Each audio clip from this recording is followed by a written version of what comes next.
렌즈 삽입술 설명드리기 전에 디옵터라는 개념에 대해서 먼저 설명을 드릴게요. 디옵터가 쉽게 생각하면은 안경 아래 두께예요. 안경 쓰시는 분들이 대부분 3.5에서 4디옵터 정도의 근시를 갖고 계세요. 병원마다 기준이 다르겠지만 근시, 난시를 합쳐서 8.5디옵터 이상이 된다 하시면은 각막을 깎는 라섹, 라식, 스마일 라식 수술보다는 렌즈 삽입술이 더 장점이 많다고 설명을 드립니다. 근시를 기준으로는 6디옵터 이상을 고도근시라고 하고, 고도근시는 눈 자체도 길이가 길고 또 눈 안에 구조물들도 조금 약해져 있기 때문에 여러 가지 고려할 사항이 많습니다.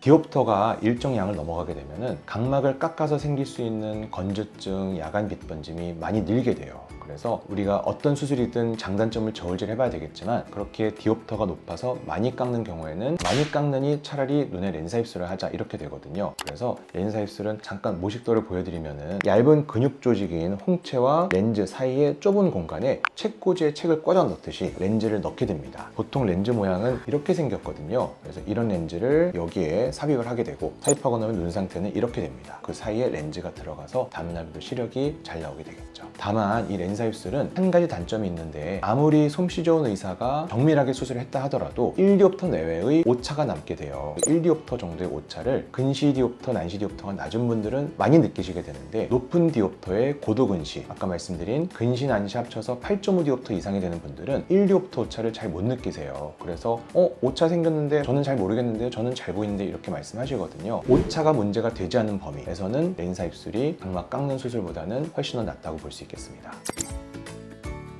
각막을 깎는 수술은 안구 건조증과 빛 번짐 생긴다고 말씀드리는데, 렌즈 삽입술은 각막을 최소한으로 건드리는 거기 때문에 건조증이 발생하진 않아요. 하지만 렌즈 삽입술은 빛 번짐은 처음에는 좀 많이 나타납니다. 그래서 처음에는 어느 정도의 빛 번짐이 생기느냐, 이 정도의 빛 번짐이 생겨요. 불빛의 주변에 달물이 지는 것 같은 현상, 이런 정도가 2-3주 정도 생깁니다. 2-3주 정도 지나면 서서히 줄어들어서 시간이 지나서 한 달, 2달 정도가 되면은 이 정도. 일반적으로 시력 교정 수술할 때 생기는 빛 번짐만큼 생기거든요. 그래서 렌즈 삽입술은 건조증은 각막 깎는 수술에 비해서는 없거나 훨씬 덜하다. 야간 빛 번짐은 처음 몇 주 정도는 불편할 수 있으나 한두 달 정도만 지나면은 다른 분들하고 비슷하게 된다. 이렇게 생각하시면 되겠습니다.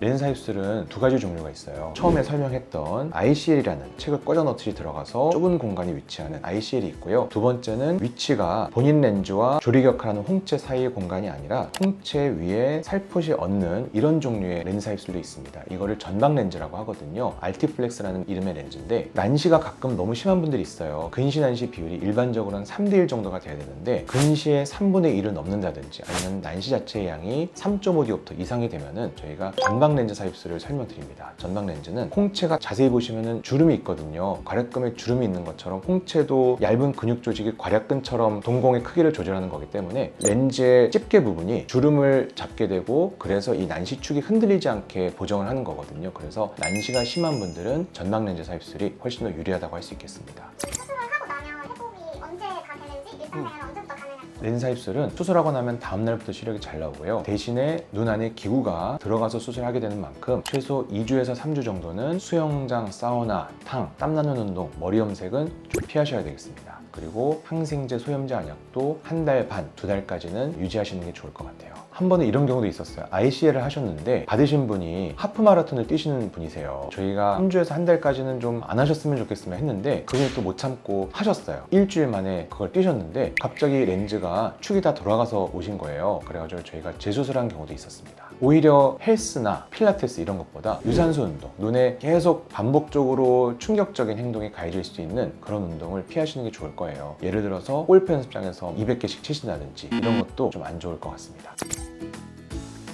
가끔 고도근시에서도 렌즈 삽입술이 안 되는 분들이 계세요. 그런 분들은 어떤 분이 안 되시느냐, 우리 눈에는 여러 개의 공간이 있는데요, 좁은 공간 틈새에 렌즈가 들어가게 되는데 이 좁은 틈새조차도 확보를 하지 못한 경우가 있어요. 그래서 그거는 눈에 여러 가지 공간을 저희가 수치를 재게 되는데, 그 수치가 특정 기준에서 미달한다거나 하면은 안 되게 됩니다. 그래서 가끔 고도근시에서 렌즈 삽입술도 안 되는 경우가 생길 수 있기 때문에 의사와 상담이 필요하겠습니다. 구독, 좋아요. 렌즈 삽입술은 안전한 수술이고, 수술 후에 관리만 잘 하시고 1년에 2번 정도 안과 오시고 안약만 충분하게 잘 넣으시면 다 후유증 없이 잘 끝나실 수 있기 때문에 안심하고 받으셔도 되겠습니다.